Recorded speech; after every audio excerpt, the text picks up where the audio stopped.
on se dit que si les gens ne vont pas sur les sites d'infos, s'ils se sentent submergés par l'actualité sur le web, ou s'ils ne s'intéressent plus, ça veut dire que les formats ne conviennent pas. Donc il y a ça, et puis des populations aussi qui sont assez isolées. Donc en fait, il y a un moment, vouloir informer les gens, il faut partir à leur rencontre, et c'est tout l'enjeu de Médias Vivants, c'est qu'on va à la rencontre des gens et qu'on leur propose de s'informer différemment sous un autre format, et sur des thématiques pas forcément les plus attendues. Voilà, on sort complètement du média de masse finalement.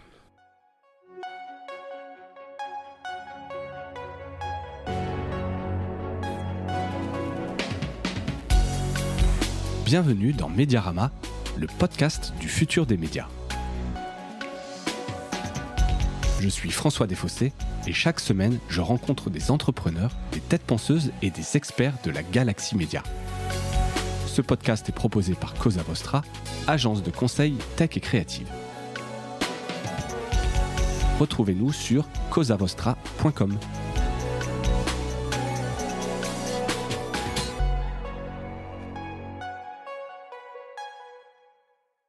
Bonjour à toutes et à tous et bienvenue dans ce nouvel épisode de Médiarama, premier épisode de 2023. Donc déjà, je vous présente à tous et à toutes mes meilleurs vœux pour cette année à venir. Et voilà, que j'espère sera marqué par plein d'écoutes de Médiarama, plein de choses que vous pourrez découvrir, des beaux projets. Pour démarrer, je reçois Alix de Crécy. Alix, bonjour. Salut. Bienvenue, merci d'avoir accepté l'invitation. Je l'avais lancé déjà il y a quelques temps, mais tu voulais, par rapport au projet dont on va parler aujourd'hui, qui a eu quelques numéros, et je dis numéros un peu entre guillemets, mais tu vas nous expliquer tout ça. On va parler aujourd'hui de Médias Vivants. Alors c'est un média. C'est un média, c'est important de le dire. C'est exactement, c'est important de le dire, mais ce qui est important surtout dans le titre, évidemment, c'est vivant. Je vais très mal le raconter, mais l'idée justement de cet épisode, c'est que toi tu le fasses mieux derrière. C'est l'idée de raconter du journalisme en live, donc avec ceux qui font des enquêtes, des témoins, un public, autour d'un verre. Tu nous diras si c'est important qu'il y ait un verre. Et vous avez donc lancé ça. Tu en es une des cofondatrices et tu gères notamment la stratégie, le digital, le développement de ce beau projet qui s'est lancé à Marseille où tu résides. Et donc tu vas nous expliquer tout ça. Mais peut-être avant ton parcours, tu as démarré comme journaliste, tu es par ailleurs consultante dans les médias. D'ailleurs, on a l'occasion de travailler ensemble sur pas mal de projets. Tu es passé notamment chez Combat, donc Nova, Les Inrocks, au Figaro, Mediapart aussi, où tu as fait une belle partie de ta carrière. Et là, forcément, énorme changement d'échelle. Médias Vivants, c'est le lancement, c'est tout petit, avec tout le respect. C'est un lancement de projet totalement indépendant, alors que c'était comme des médias qui, pour la plupart, peut-être à part Mediapart, sont des médias qui sont avec derrière des millionnaires, des milliardaires, en tout cas une sorte de dépendance financière. Qu'est-ce que tu apprends ou réapprends en bossant avec comme ça un tout petit média ? Un peu tout, à vrai dire, puisque c'est la particularité des médias par lesquels je suis passée, c'est que j'ai toujours travaillé pour des rédactions qui ont des ADN très forts et qui sont très connus. Même si les problématiques sont toujours différentes, je suis passée par des pure players totalement payants comme Mediapart, mais avant j'étais passée au Figaro, qui était quand même le premier média d'information de France. Voilà, ce sont des marques qui sont connues, des médias qui sont très lus. Après Mediapart, on était au tout début. Je suis arrivée quand Cahuzac... C'était pas encore la machine de guerre. Avant l'affaire Cahuzac. Donc c'est ça, il a avoué. Exploser, Quand je suis arrivée, il a avoué. Donc c'est là où ça a pris toute l'ampleur. Mais là, aujourd'hui, Médias Vivants, c'est une toute petite équipe et on réapprend tout sur différents niveaux. C'est que, d'une part, comment installer cet ADN, comment nous faire connaître, nous faire comprendre. C'est marrant d'entendre comment tu essayais de décrire Médias Vivants. C'est hyper intéressant pour nous de voir comment les gens le comprennent. Donc c'est une toute petite équipe. Il faut qu'on fasse connaître cet ADN-là, faire connaître le projet. C'est un exercice auquel je ne m'étais pas prêtée dans mes précédentes rédactions.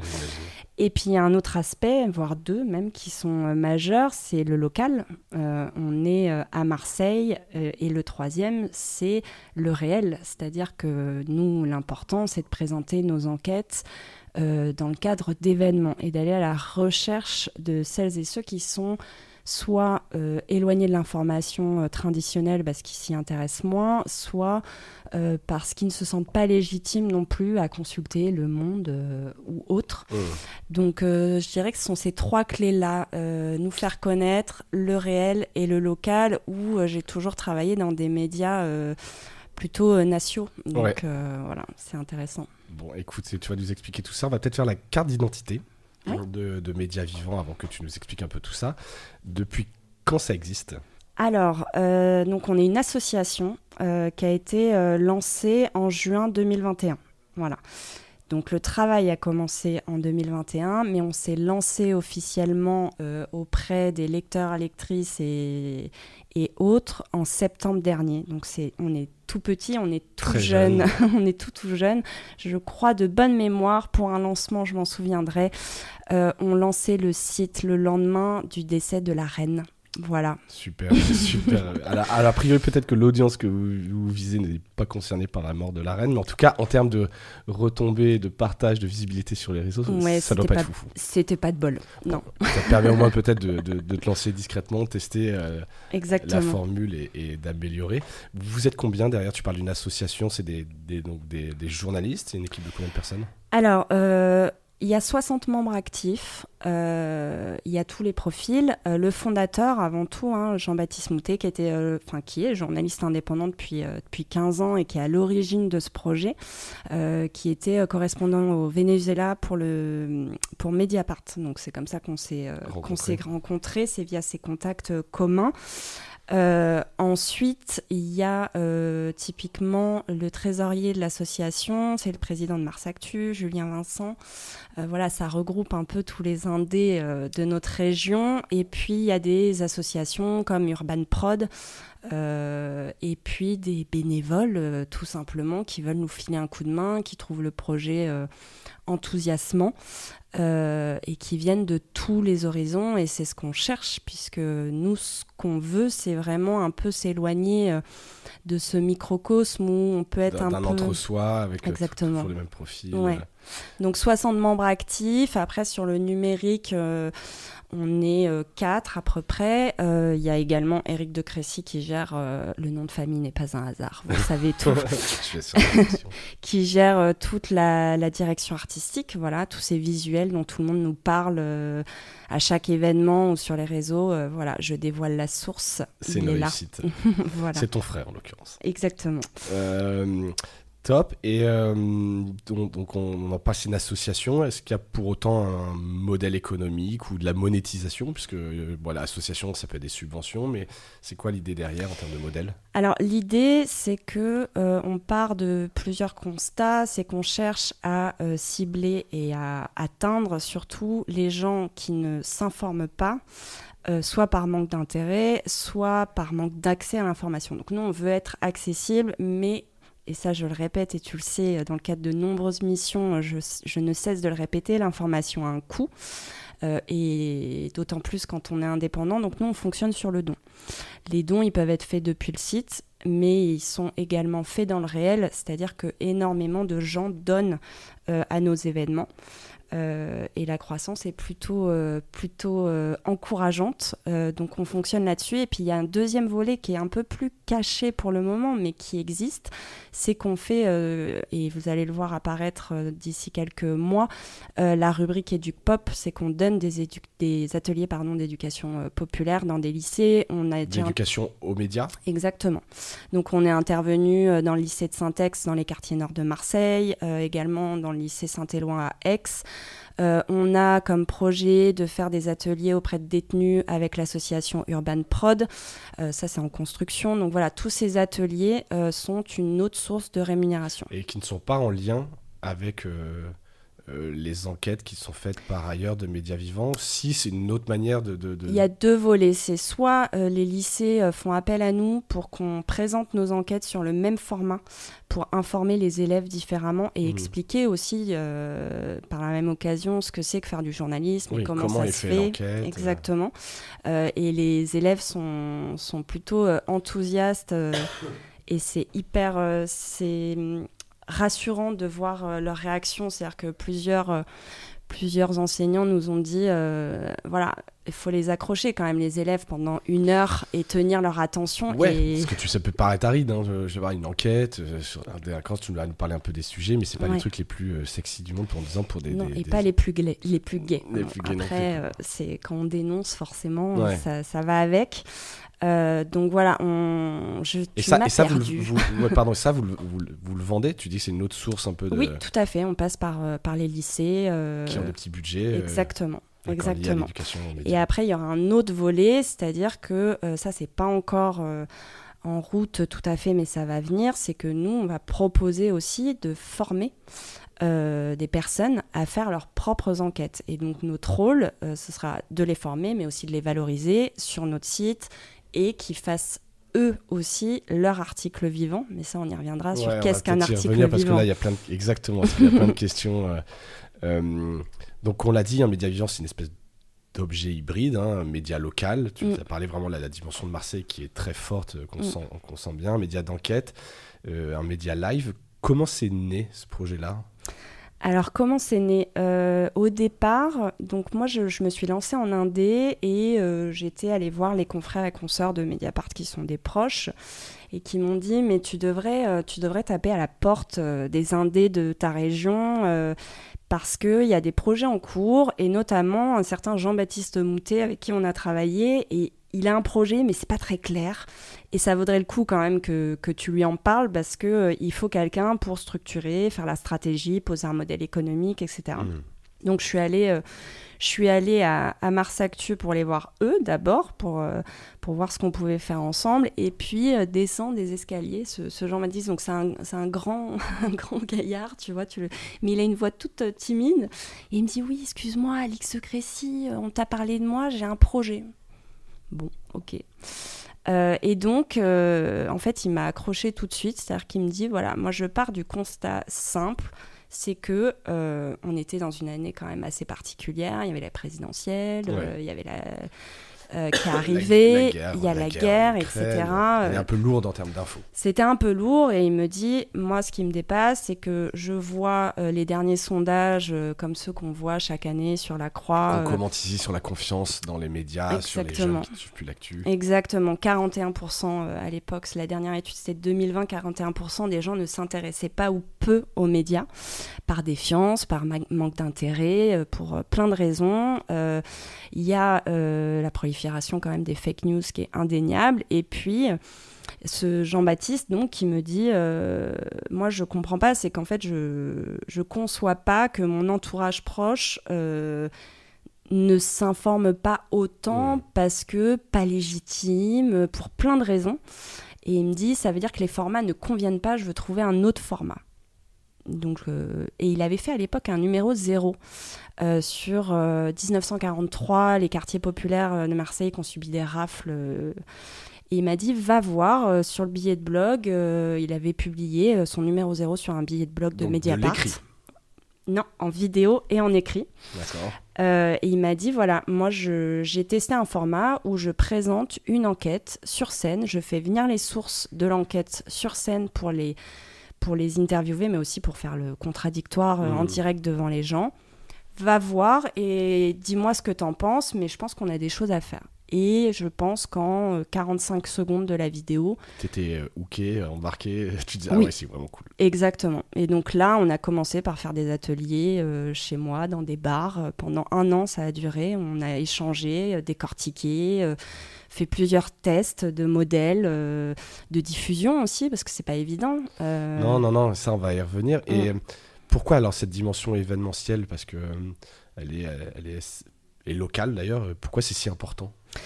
Parce qu'on se dit que si les gens ne vont pas sur les sites d'infos, s'ils se sentent submergés par l'actualité sur le web, ou s'ils ne s'intéressent plus, ça veut dire que les formats ne conviennent pas. Donc les supports, tu veux dire, c'est presque les supports qui... Exactement. Donc il y a ça, et puis des populations aussi qui sont assez isolées. Donc en fait, il y a un moment... vouloir informer les gens, il faut partir à leur rencontre, et c'est tout l'enjeu de Média Vivant, c'est qu'on va à la rencontre des gens et qu'on leur propose de s'informer différemment sous un autre format et sur des thématiques pas forcément les plus attendues. Voilà, on sort complètement du média de masse finalement. Ouais, c'est clair, c'est clair. Alors, je pose la question juste, j'avais reçu sur Mediarama Florence Martin-Kessler de Live Magazine. Forcément, ça fait penser... Tout à fait. Je pense que tu as déjà donné quelques éléments, mais pour toi, ça n'a rien à voir, c'est vraiment des choses totalement différentes. Non, la force de Live Media Magazine, et ils sont super, c'est qu'ils sont plus dans le raconter les coulisses d'un reportage, voilà, de comment le journaliste fait son travail. Nous, l'angle est différent, c'est-à-dire que le journaliste présente son enquête sur scène. Le résultat de son voilà. enquête. En fait, il présente une enquête, ça dure 45 minutes. Il présente ses sources, ça peut être des documents audio, vidéo, des archives qu'il diffuse sur grand écran. Et il fait intervenir juste après des sources qu'il interroge sur scène également, où il fait le contradictoire. Et tout ça donne lieu à ce qu'on appelle un article vivant, une enquête sur scène. Donc c'est pas le même angle, c'est pas la même approche, mais c'est très complémentaire. Ok, écoute, ça me va. Je pense qu'on ne pouvait ne pas évoquer forcément. Mais c'est normal, et moi, c'est le premier réflexe que j'ai eu quand Jean-Baptiste est venu me parler de son projet, c'est que je lui ai dit en quoi tu te différencies du Live Magazine. C'est clair. Dernière chose sur un peu sur le projet, donc je disais en préambule, tu t'occupes notamment du numérique, d'un média live, tu vois, et donc ça, c'est forcément un petit peu paradoxal. Qu'est-ce que vous faites sur le numérique ? Puisque les populations que vous visez, justement, et on reviendra tout à l'heure, a priori ne vont donc pas sur les sites, donc encore moins sur le site de Média Vivant, qui ne bénéficie pas d'un SEO ou d'une réputation encore très grande. C'est quoi les objectifs là-dessus ? Alors, on a 2 objectifs. On a le premier qui est de créer notre communauté pour nous faire connaître. Dans ce cadre-là, on a les leviers d'acquisition classiques sur le numérique. Donc, on a un site qui est en réalité, on en est très fiers de ce beau site. C'est un Webflow, en fait. À l'origine, on voulait une landing page toute simple qui présentait le manifeste, qui on était, comment partager, comment participer, voilà. Bon, on s'est pris au jeu, on venait tous de médias plus qu'avancés, donc on était trop frustrés, donc on s'est lancé dans ce Webflow qui fait bonne illusion pour le coup. Ouais, alors pour ceux qui ne connaissent pas, c'est une techno un peu low code qui permet en fait de manière assez visuelle, presque WYSIWYG, de monter des pages assez interactives et de faire des très belles choses, notamment pour des longs formats, etc. Avec pas mal d'interactivité sans avoir des connaissances approfondies en développement. C'est exactement ça. C'était la petite minute vulgarisation sur la techno Webflow. C'est exactement ça, et c'est pas cher, on a peu de moyens, donc on fait avec les moyens du bord. Le site, il permet quoi ? Notre but, c'est d'être le plus accessible. Donc, être local, certes, mais on souhaite informer au plus grand nombre. Et il y a plein de lecteurs et lectrices qui nous disent, nous, quand est-ce que vous venez chez nous ? Donc, le site, il a, comme tout site, comme tout média et site d'information, des articles, les enquêtes, avec la vidéo de la représentation de l'enquête sur scène. Donc, on peut revoir... gratuitement. Tout à fait. Les précédentes enquêtes. Exactement, tout est en accès libre. On peut revoir les précédentes enquêtes et on ajoute à cela des articles écrits pour approfondir les sujets. Qui ne sont pas l'unique retranscription de la vidéo. C'est pour aller plus loin, c'est d'autres choses. Oui, ça complète. Il n'y a pas vocation à avoir cette enquête qui est faite à un moment donné en écrit comme un article classique entre guillemets qui serait un peu réédité pour le web, mais alors pour le moment non. Après c'est toute la force du numérique et c'est un Webflow, ça c'était pour nous lancer, pour voir comment prenait le projet, et toute la force du numérique c'est de faire évoluer nos offres, nos stratégies de diff, donc voilà, on analyse, on voit comment ça réagit, on écoute les retours qu'on a, parce que là on a lancé 2 enquêtes sur scène, on lance la 3e la semaine prochaine, le 11 janvier, tout à fait. Donc voilà, là c'est un Webflow. On a choisi cette stratégie de diffusion, d'animation de communauté en divisant chaque enquête en 3 parties, avec une nouvelle partie chaque semaine, en vidéo avec de l'écrit complémentaire. Et puis par ailleurs, on a cette newsletter avec des contenus exclusifs où là pour le coup ce sont des vrais articles. On présente dans cette lettre bimensuelle le portrait d'une ou d'un d'une personne qui a vécu un événement qui a bousculé soit sa vie, qui a pu avoir un impact sur l'actualité, etc., etc. Ça, c'est propre à la newsletter. Donc vraiment, on est sur un site média avec des pages d'enquête et l'inscription à la newsletter pour prolonger l'expérience. Garder le lien et prolonger l'expérience. Voilà, tout à fait. Super. Je viens maintenant un peu sur les événements eux-mêmes. Toi, tu l'as raconté un petit peu. Donc, c'est vraiment du journalisme d'investigation, de l'enquête feuilletonnée. Et comment est-ce que vous faites un peu ce choix d'histoire d'où ça vient? Est-ce que ça vient d'un journaliste qui vous approche? Est-ce que vous avez des séries de sujets? Est-ce que c'est dans l'association? Les deux, en fait. Donc nous, on a des médias qui sont partenaires. Mars Actu est partenaire, Mediapart est partenaire. Donc ce sont soit des enquêtes de quelqu'un de Média Vivant. Donc Jean-Baptiste Moutet a présenté il y a 3 semaines, c'était une enquête sur les règlements de compte, le trafic de drogue, comment les proches des victimes étaient oubliés. Ça, c'était une enquête de Jean-Baptiste, le fondateur. Il avait ça un peu en tête. Il avait ça en tête depuis un moment. Il faut le temps de construire l'enquête. Et puis, par ailleurs, il faut la conviction aussi. C'est pas évident, surtout sur un sujet aussi sensible. Par ailleurs, à Marseille, de faire venir les sources sur scène. Donc, c'était... Les sources, là, en l'occurrence, étant... Ces fameux proches de victimes qui ont accepté de témoigner. Donc, qui ne sont donc pas dans les médias, qui sont exactement. Etc., qui acceptent de monter sur scène. Oui, pour raconter leur histoire. Témoigner. Oui, exactement. Donc ça, c'est quand c'est quelqu'un de l'équipe. Et puis après, ça peut être des journalistes de médias partenaires. Donc la première enquête sur scène, notre soirée de lancement, c'était avec Laurent Gélin de Mediapart qui a fait une enquête très forte, très émouvante également sur Mariupol, la ville martyre racontée par ses habitants, donc des Ukrainiens et Ukrainiennes qui ont raconté comment était la ville avant l'événement, comment ils ont vécu la bascule et surtout, pour beaucoup d'entre eux, comment ils sont parvenus à fuir et quelle aide ils ont trouvé sur le chemin, quelles difficultés ils ont rencontrées. Ça a été un événement très très fort. Donc voilà, ça peut être des journalistes indés. Donc pas forcément ancré dans le local. Pas forcément, non. Ça peut être international, local. Tout type de sujet. Tout à fait. Et j'imagine que personne n'est rémunéré. Alors, on ne rémunère pas une source d'information. En revanche, c'est sûr que typiquement pour ces Ukrainiens et Ukrainiennes qu'on a fait venir, on paye les déplacements, le logement. Aucun frais ne leur est demandé. Ça, c'est inévitable. Après, pour les journalistes, évidemment, comme tout travail journalistique, c'est rémunéré. Payés en pige, bien sûr. Etc. Et comment est-ce que vous travaillez cette matière? Parce que j'imagine que personne n'a une formation pour faire ça en live, tu vois. Ouais. C'est entre j'ai des idées, j'écris, ou une vidéo très scriptée. Est-ce que vous veniez pas de là non plus, quelque part? Non, pas du tout. Il y a une grande part de on se pose, on essaie, on voit. Exactement. Alors ça a interrogé beaucoup de journalistes indés à qui on a présenté le projet pour les solliciter, pour qu'ils présentent une de leurs enquêtes ou qu'ils construisent surtout une enquête pour Média Vivant. C'est pas évident. Ils réagissent comment? Alors j'imagine qu'il n'y a pas de réaction type, mais en fait ça dépend des gens. Ça peut faire peur un peu, tu vois. Ça peut faire peur. Ça dépend vraiment des profils. Il y en a qui sont très angoissés. Enfin voilà, le métier de journaliste, on n'est pas forcément propice à s'exprimer devant un public. C'est pas évident. Donc il y en a qui sont plutôt frileux. Il y a d'autres profils qui sont plutôt qui trouvent l'exercice chouette et qui acceptent de travailler parce que c'est un vrai travail. Et puis parfois on essaye de rassurer au mieux en leur expliquant qu'ils ne sont pas seuls. On travaille avec 2 metteuses en scène, donc on tient à le dire, on n'est ni acteur ni actrice. On en a tout à fait conscience. On n'a pas par ailleurs vocation à faire du théâtre, c'est pas du tout l'objectif.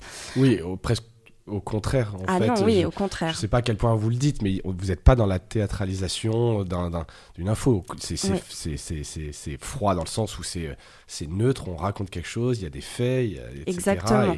Et c'est tout sauf avec du lyrisme ou quoi que ce soit. Ah oui, non, parce que l'objectif, nous, qui était important, c'est que vis-à-vis des raisons pour lesquelles les Français et Françaises ou autres s'éloignent des médias, c'est qu'on voulait un peu démystifier cette image du journaliste. On ne veut pas forcément une mise en avant ou l'incarnation, c'est différent de la mise en avant. Donc, et de fait, nos enquêtes sont incarnées puisqu'elles sont présentées par le journaliste, l'enquêteur, l'enquêtrice. Qui a travaillé. Exactement. Mais en revanche, on ne veut pas se mettre en avant. Ce qu'on met en avant, c'est le message qu'on veut diffuser, c'est l'enquête qu'on veut communiquer. Donc là, il y a 2 metteuses en scène avec qui on travaille. Une à Paris qui s'appelle Aude Ollier et une à Marseille qui s'appelle Nancy Robert. Et donc, ces metteuses en scène... il faut du caractère, parce que c'est du boulot. Donc, on explique aux journalistes en amont, attention, on ne s'entraîne pas 1 heure avant, ça ne marchera pas. Il y aura des répètes, on travaille. Exactement. Et tu peux le raconter un peu comment ça se passe? Tu y assistais à c'est d'abord quoi? Des échanges mails où où la journaliste se filme et envoie la metteuse en scène? Parce non, que c'est tout le monde n'est pas à Marseille où il y a des allers-retours. Oui. En fait, c'est pour ça qu'on a 2 metteuses en scène. Ça permet aux journalistes, suivant leur localisation, de pouvoir s'entraîner en amont. Ils rencontrent la metteuse en scène qui prend connaissance de l'enquête, des parties, etc. Et ils s'entraînent pendant 1 semaine. Idéalement, pour tout te dire, il y a 1 an, on disait avec JB, 3 semaines d'entraînement, hop, c'est dans la boîte. Non, 3 semaines, avec l'emploi du temps, c'est impossible, ça ne tient pas dans les délais. Donc, dans la réalité, aujourd'hui, c'est 1 semaine. 1 semaine pendant lesquelles ils se rencontrent plusieurs fois, pendant 1 à 2 heures. Et la metteuse en scène, tout simplement, en fait, c'est pas apprendre à être acteur, non, c'est apprendre à prendre une place sur scène, à poser sa voix. Il le lit, c'est un peu comme... Pas forcément. Il peut le connaître par cœur et... Ça dépend des profils. Jean-Baptiste, typiquement, lui, il apprend par cœur. Il a son texte en cas de secours, guide, voilà, c'est ça. Mais lui, il apprend par cœur. Parce qu'en fait, il explique qu'en l'apprenant par cœur, il a plus connaissance il peut prendre plus d'aisance à utiliser ses mains et à se positionner sur la scène pour mieux montrer son corps, etc. Voilà, les archives, d'être etc. en plus en contact avec. Exactement. Et donc, ça peut être des détails tout bêtes comme... en fait, ça paraît bête comme ça, mais en vrai, on n'y pense pas. Donc, typiquement, elles peuvent être amenées à nous dire... Pensez là à tourner le buste vers l'écran en tendant votre main pour montrer qu'on va leur montrer une archive vidéo. Elle dit, ça nous paraît bête comme ça, mais en fait, ça fait beaucoup. Ouais. Donc voilà, donc c'est plein de détails comme ça. C'est poser sa voix aussi, c'est pas si évident. Les salles, la première salle, on était à la Friche de Marseille, donc il y avait quand même 250 personnes, c'était pas rien. La voix, faut la porter pour être entendue. Et puis là, désormais, chaque mois, c'est à la Fabulerie. Pareil, c'est 150 personnes, faut être entendu, faut pas avoir une voix tremblante. Ouais. C'est vraiment un exercice qui est pas évident pour quelqu'un qui travaille à être sur le terrain et à rédiger son papier, soit derrière un ordi, soit sur un cahier. Ouais, donc 0 impro, du travail, une semaine, de la mise en scène. Et j'ai vu, donc on peut voir les vidéos, j'y ai pas assisté en live, j'attends que vous veniez à Bordeaux ou à Paris. Mais un peu, je notais à votre production value, c'est d'être assez simple, les décors sont simples, oui. Clairement. Alors, est-ce que c'est une question de budget ou c'est justement parce que c'est pas ça qui est important et qu'on n'est pas encore une fois dans la théâtralisation Ouais, non, c'est ça. C'est vraiment totalement assumé, on reste sur quelque chose de très simple. Tout à fait. Ouais, c'est assumé, en fait, si on vient... C'est une rencontre. Quoi. C'est une rencontre, on vient pour partir à la rencontre de celles et ceux qui font l'information, c'est vraiment notre promesse, c'est vous entrer dans un quotidien qui n'est pas le vôtre pour aider... Déjà pour le connaître, et pour le comprendre et pour dépasser un peu les frontières de son milieu. Ça, c'est une chose. Et puis de créer le dialogue. C'est-à-dire qu'en fait, il y a une première partie de 45 minutes où le journaliste ou la journaliste présente son enquête, fait intervenir les sources sur scène.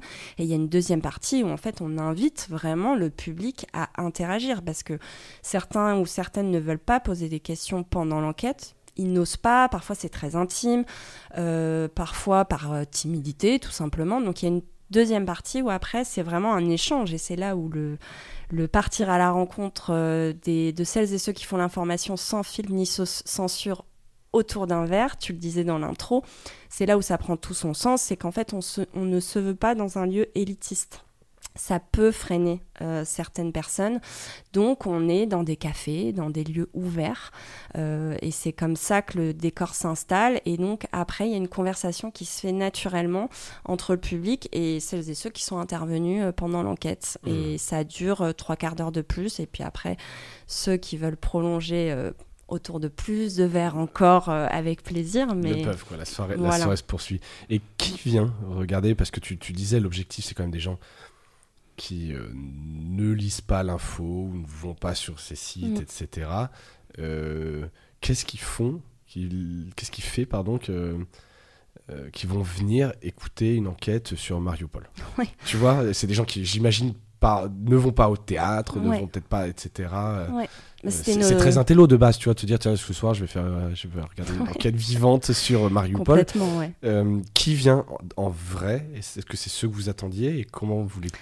En fait, ça dépend des enquêtes.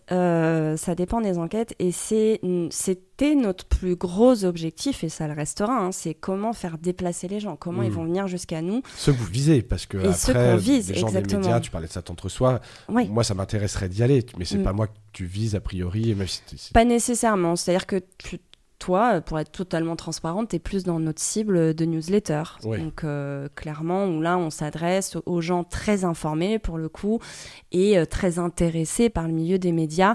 Parce que dans notre newsletter, il y a des contenus exclusifs, mais il y a aussi une veille sur les autres formats de récits d'ailleurs. On communique beaucoup sur tout ce qui ne se voit pas, qui sont des petits projets, mais qui sont très porteurs, très intéressants, qui ont des combats qui leur sont propres et qui méritent d'être mis en lumière.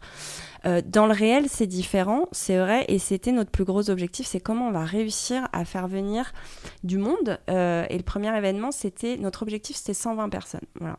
Dans une salle, tu disais qu'il en faisait 250 ? Exactement. Et en fait, ça s'est pas du tout passé comme prévu. Et tant mieux. Nous, dans notre business plan, pour être transparente, c'est 120 personnes par événement. Pendant 1 an, si on y arrive, ça tient. Partant du principe, désolé c'est très business, mais qu'ils vont donner sur place, vous avez estimé, je sais pas, c'est au chapeau ou Exactement. Qu'ils vont donner X, et si chacun donne X, vous pouvez payer le lieu, vous pouvez payer les frais, les piges, et ça tient. Exactement.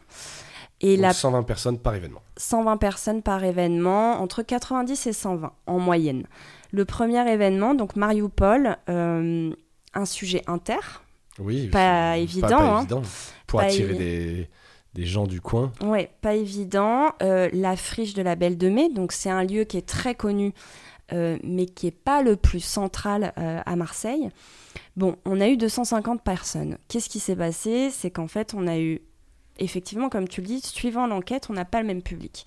Pour Mariupol, typiquement, on avait beaucoup de chercheurs, beaucoup de journalistes indés, d'étudiants.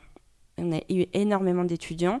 Et comment on les a fait venir ? C'est là où on casse un peu tous les prérequis que j'ai pu apprendre dans les grands médias. C'est-à-dire qu'en fait, eux, on ne va pas les cibler via les réseaux sociaux. En tout cas, pas n'importe lesquels. Les newsletters non plus. Ce qui a marché, c'est qu'en fait, on a imprimé 400 flyers. On est descendu dans la rue et on y allait une semaine avant, la veille et le jour J. Et la beauté du local. Beauté du local. L'ancienne. L'affichage, les flyers, ils sont tous venus. Et ce qui a été très beau à vivre, vraiment, c'était de voir... Moi, je ne l'ai pas vu arriver, en fait. C'est qu'on préparait l'événement, on laisse les gens s'installer. J'avais le dos tourné, je n'ai pas fait gaffe. D'un coup, je me retourne et je vois cette salle pleine, silence complète. Parce qu'en fait, à la friche, tu as une première partie de la salle, on pouvait la diviser en 2. Donc, tu avais le public qui était prévu pour cet événement avec des chaises installées. Ça, c'était pour l'événement. Et derrière, tu avais ce qu'on appelle les grandes tables de la friche où les gens viennent boire, se retrouver, etc. Et ce qui a été très impressionnant, c'est quand, à la 10e minute, le brouhaha du fond a totalement disparu. Et en fait, tout le monde s'est tourné vers la scène et était complètement happé par l'événement et par les récits de ces Ukrainiennes et Ukrainiens qui étaient vraiment bouleversants. Donc ça, typiquement, c'était le premier événement. Le deuxième, là, on était plus dans du local, pour le coup, du règlement de compte lié au trafic de drogue.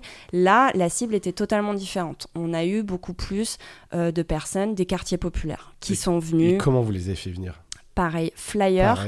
Et le deuxième élément, pareil, j'ai repris mes basiques. Je me suis souvenue, je me suis dit, parce que j'ai été moins dans l'opérationnel depuis quelques années, j'avais des postes plus à responsabilité, plus dans le management. J'ai pas cherché à réinventer là où je me suis dit, je me souviens, les événements Mediapart Live, comment je faisais. j'ai repris à la base les événements Facebook. Mais je n'y croyais pas du tout. Je me suis dit, le propre du numérique, c'est qu'il faut tester. Donc je vais tester, mais j'y crois pas. Et en fait, pour le coup, les gens viennent soit par le flyer, soit par l'événement Facebook. Ça marche en fait. Il reste du monde sur Facebook. Il reste du monde, on ne croit pas, souvent, mais il reste du monde. Ouais. Donc là, c'était vraiment... Là, on était plus... C'est pas que c'était une plus belle réussite, mais c'est l'événement qui ressemblait vraiment à la raison d'être du projet, à ce pourquoi on voulait créer. Un sujet local, des populations locales Exactement. Qui sont touchées par le sujet. Ouais. Et donc une plus petite salle, mais plus proche de l'endroit de l'enquête. Oui, en fait, plus centrale, c'est à côté de la gare. Donc c'est beaucoup plus central. Après, là aussi, pas bien. Après la reine qui meurt, deuxième événement, c'était la demi-finale de la Coupe du Monde. Oui. Bon, à Marseille, on ne demande pas à boycotter le foot. Il y a peu de chances que ça marche. Globalement, en France, personne n'est trop respecté à partir de la phase finale. Voilà, c'est ça. Donc, on n'était pas très bien. Et en fait, c'est simple. La fabulerie, ça se passe à la fabulerie désormais chaque mois. Normalement, c'est une capacité de 90 personnes. On était 130 avec des gens debout qui ne pouvaient pas s'asseoir. La salle était comble. Elle était pleine. On a été hyper surpris. Et en même temps, ce sont ces événements qui nous encouragent et qui nous disent ok, allez-y, continuez. Encore plus que le premier avec Mariupol, qui avait un côté un peu plus médiatique, lancement. Exactement. Pour le milieu, le métier, etc. Exactement. Mariupol, c'était une réelle difficulté. C'est-à-dire qu'on a commencé par le plus dur, une enquête inter, faire venir des sources qui habitaient à différents endroits en Bretagne, en Europe, qui étaient en pleine fuite de guerre, qui étaient en plein deuil aussi, c'est pas évident, qui ne parlent pas la langue française. Ça, on l'avait pas prévu dans le temps de post-prod. Oui, il y a c'est de l'anglais, il y a de la traduction. Exactement. Et donc, c'était un événement difficile. On n'a pas commencé par le plus simple, mais on en était très fiers. C'était très beau, c'était émouvant et c'était percutant, et c'est ce qu'on voulait. Et ça a concrétisé 1 an de projet. C'est-à-dire que ça y est, on y était. Donc, c'était vraiment chouette. Le second, c'était... plus à l'image encore, c'était le local, les quartiers populaires qui étaient là, les associations qui voilà, enfin, nous, à la fin de l'enquête sur ce trafic de drogue, je suis allée remercier les personnes qui sont intervenues sur scène. C'était difficile vraiment pour ces personnes. Les gens ont pleuré, ils ont pleuré dès la 2e minute. C'était, que ce soit public ou intervenant. Ah ouais, c'était vraiment très très dur, donc je les ai remerciés. C'était un exercice difficile pour eux. Et là, c'est eux qui nous remercient. Et tu te sens... Pardon, mais tu te sens conne, quoi. Ouais. Les gens te remercient en te disant c'est la première fois qu'on nous donne la parole pour expliquer ce qui nous arrive. Ouais. Et moi, j'ai envie de leur dire ok. Tu prends, on continue et ça valide quelque part l'intérêt. Et les gens, s'inscrivent. Tu sais au final qui vient réellement, ou tu fais une petite enquête à l'entrée, à la sortie. Oui. Les gens n'ont pas besoin de s'inscrire, j'imagine. Ils arrivent le jour. Exactement. En fait, il n'y a pas de ticket, il n'y a pas de réservation, il n'y a rien. Il n'y a pas de ticket. C'est le plus simple possible. Exactement. Après, on fait avec les moyens du bord. Donc, moi, ce que je mets en lien sur le site, c'est un Google Form. Tout bête, où je pose 5 questions qui me permet, de mieux les connaître, de savoir d'où ils viennent, et surtout de leur proposer de s'inscrire à la newsletter, ce qui est un très bon canal d'acquise. Après, sur place, l'idée, c'est il y a l'UX sur le numérique, et puis il y a l'UX dans le réel. C'est quelle expérience tu proposes à ce public qui vient sur place. Donc, en fait, c'est là où l'association s'organise. Il y a certaines personnes de l'association qui sont à l'entrée pour les accueillir, certaines personnes de l'association qui sont dans la salle pour guider si besoin, et puis avant, pendant, après, on intervient pour leur dire voilà comment ça va se passer par la suite, où est-ce qu'ils peuvent rencontrer qui, pourquoi, dans quel objectif. Donc voilà, c'est comme ça que ça se passe. Et laisser le mail dans la mesure du possible, ce qui te permet quand même un peu, avec toutes ces interactions, de savoir qui vient et si vous avez rempli votre objectif. Sur le futur maintenant, c'est quoi les futurs formats, projets que vous avez lancés pour Média Vivant? Alors, en futur format, on a lancé en décembre, donc là on va publier la 2e enquête en format podcast. On n'était pas parti pour au départ. Ça nous a été demandé par la communauté. Et ce qui a été intéressant quand on a fait le test sur Mariupol, c'est qu'il y avait pas mal d'archives vidéo et audio sur scène, puisque Laurent est parti là-bas, sur le terrain. Et donc, elles prennent une toute autre ampleur, en fait, dans les oreilles. Donc, c'était intéressant. Donc, en fait, on a décidé de prolonger l'exercice. Donc, maintenant, on est désormais dispo sur les plateformes de podcast. Donc, on va s'y atteler. D'accord, ça fait vivre l'événement après sur d'autres supports. Ouais, tout à fait. Ensuite, on va déjà se parvenir à tenir à une enquête par mois. C'est un rythme soutenu, vraiment. Il y a beaucoup, beaucoup de boulot derrière. L'objectif à terme, ce sera d'en avoir 2 par mois. Et l'objectif encore à terme, à N+2 ou +3 dans la mesure du possible, c'est de ne pas rester à Marseille et d'aller chercher d'autres gens encore ailleurs. Ce qui paraît évident. Vous pourriez mettre à disposition une espèce de kit pour que des gens s'en emparent et créer leur propre association. Vous voulez garder la main là-dessus? Si quelqu'un écoute cet épisode et tu vois, il se dit « Ah, c'est vraiment cool, je veux faire ça à Bordeaux, par exemple. » Il te contacte, vous dites « Non, mais on attend, on verra. » Et tu pourrais venir aider. Il pourrait lancer la même chose? En fait, tout dépend de l'emploi du temps. C'est-à-dire que si on nous prévient en amont et qu'on nous dit... voilà, parce qu'à l'air de rien, typiquement, notre première enquête sur les rafles qui ont lieu dans les quartiers populaires de Marseille, c'était en 1943. C'est un anniversaire. Si certains et certaines nous disent ce serait hyper intéressant quand même que vous la présentiez dans notre lycée, mais on est dans telle région, si c'est prévu bien en amont, évidemment qu'on va faire dans la mesure du possible. Après, sur celles et ceux qui voudraient faire leur propre enquête sur scène, leur propre article vivant. Comme les TEDx, tu sais, une espèce de label exactement. Où tu pourrais faire du média vivant. Exactement. Bah là, ça rentrera dans le cadre du parcours d'EducPop où on les accompagne, on les accompagne, on les forme pour les faire. Et nous, notre but, c'est de les valoriser ensuite. Mais alors ça, on vient vraiment dans un temps 2. Et puis, non, pour cette année, vraiment, j'en parlais tout à l'heure, c'est que, bon, un webflow, ça prend beaucoup de temps. C'est assez chronophage. Donc, non, il y a un moment là, on va s'atteler dès la semaine prochaine à faire un vrai site. Ça va être sympa. Je connais une super agence. mais non, en plus t'as ton frère et tout effectivement il y a du boulot un petit peu sur le site, mais ça devrait être très cool.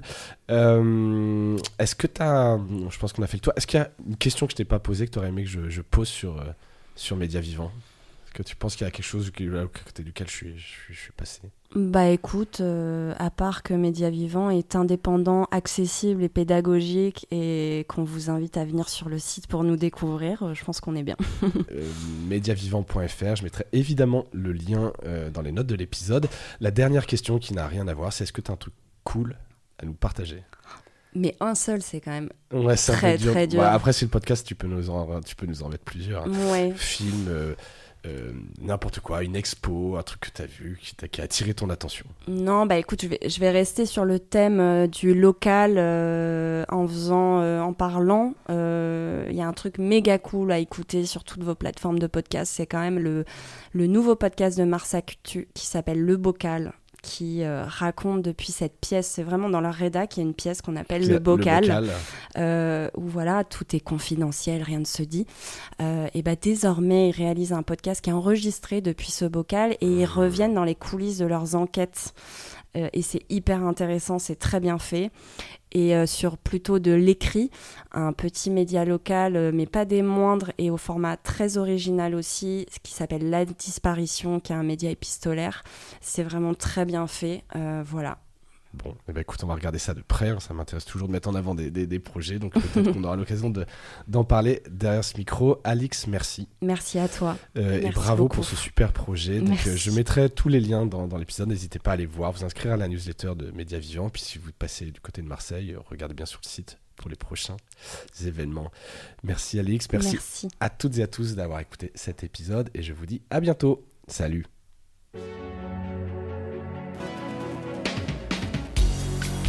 Voilà, Mediarama s'achève. Si cet épisode vous a plu, n'hésitez pas à le liker et le partager. Et puis, si vous souhaitez être accompagné par notre agence Cosa Vostra, contactez-moi par mail mediarama@cosavostra.com. Portez-vous bien.